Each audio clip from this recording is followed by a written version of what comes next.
path curves gently toward the lighthouse. On either side, a low stone wall holds back a garden.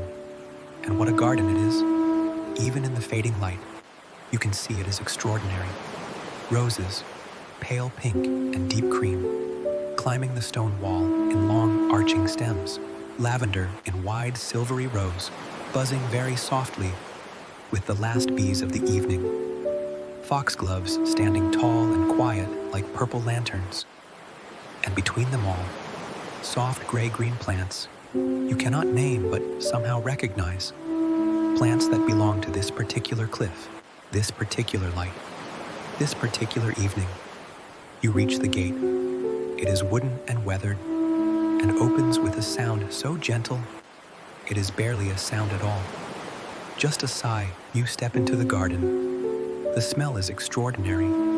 Salt and rose, and something warm, cedar perhaps, or old wood that has been sitting in the sun all day.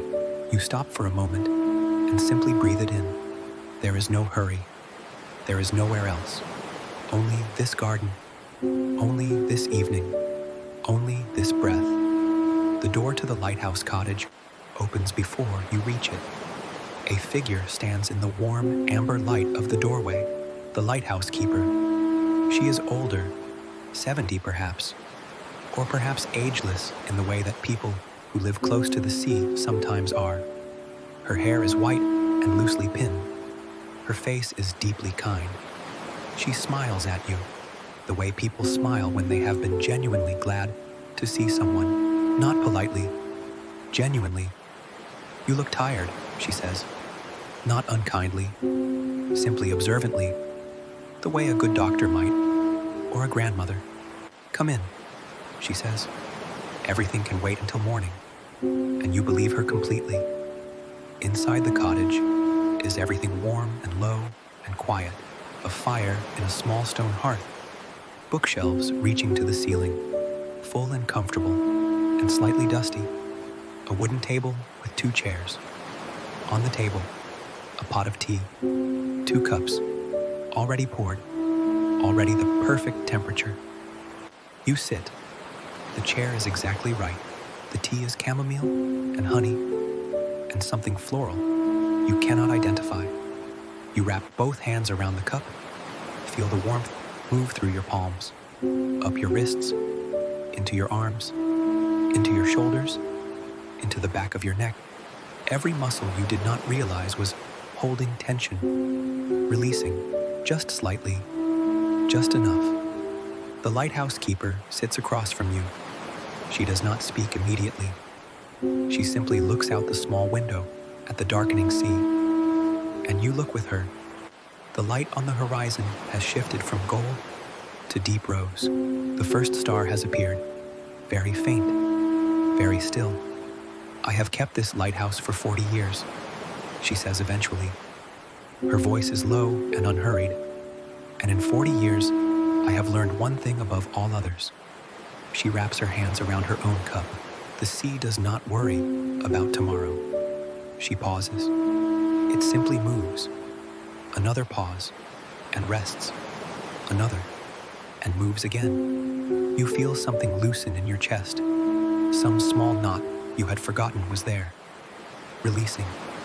Quietly. Without drama. Just releasing. After a while, the lighthouse keeper takes a lantern from the hook by the door. Come, she says. I want to show you something. You follow her out into the garden. Night has arrived fully now. The sky above is extraordinary. Stars, more than you have ever seen. A whole river of them, spilling from one horizon to the other. You stop and look up, and for a moment, you feel the particular vertigo of truly seeing the sky, of remembering how vast it is, how ancient, how completely indifferent to your small and precious worries. The lighthouse keeper walks slowly between the flower beds. The lantern casts a warm circle of gold around you both. Beyond it, the garden is soft and dark and breathing. This is the night rose, she says, stopping beside a climbing plant you had not noticed before. Its flowers are small and very pale, almost white, and they are just beginning to open. It only blooms after dark, she says. All day it waits, patiently, and then, when the world grows quiet, it opens. She looks at you. There are things in us like that too. You stand very still in the garden. The sound of the ocean below is deep and rhythmic. The lavender brushes softly against your leg in the gentle night wind. Above you, the lighthouse beam has begun its slow rotation, sweeping out across the dark water, turning, turning, turning. Like a slow breath, like a heartbeat, like the tide itself. The lighthouse keeper leads you back inside, up a narrow spiral staircase, not to the tower, but to a small room just above the cottage. It is the most restful room you have ever seen. The walls are whitewashed stone. The ceiling is low and curved. A single window faces the sea. The curtains are the color of sea glass, pale green and slightly translucent, and they move very gently in the night air, coming through the open window. The bed is everything. White linen, cool and crisp on the surface, warm underneath. Pillows that are exactly right. You sit on the edge of the bed, then lie back and feel the mattress receive you completely, as though it had been waiting for precisely you. Through the window, you can see a rectangle of night sky. Stars. The slow sweep of the lighthouse beam, passing every few seconds. Light, dark, light, dark. Your body is very heavy now. Your legs, heavy. Your arms, heavy and warm. Your hands, completely still. Your face, soft. Your eyes, already closing. The lighthouse keeper pauses at the door. Sleep well, she says. Her voice is barely above a whisper. Everything you are carrying, it will still be there in the morning. A pause. But tonight, you can set it down. Another pause. Right here. Another. In this room. Another. By the sea. You listen to the ocean. Wave arriving. Wave dissolving. Arriving. Dissolving. Your breath matches it without effort.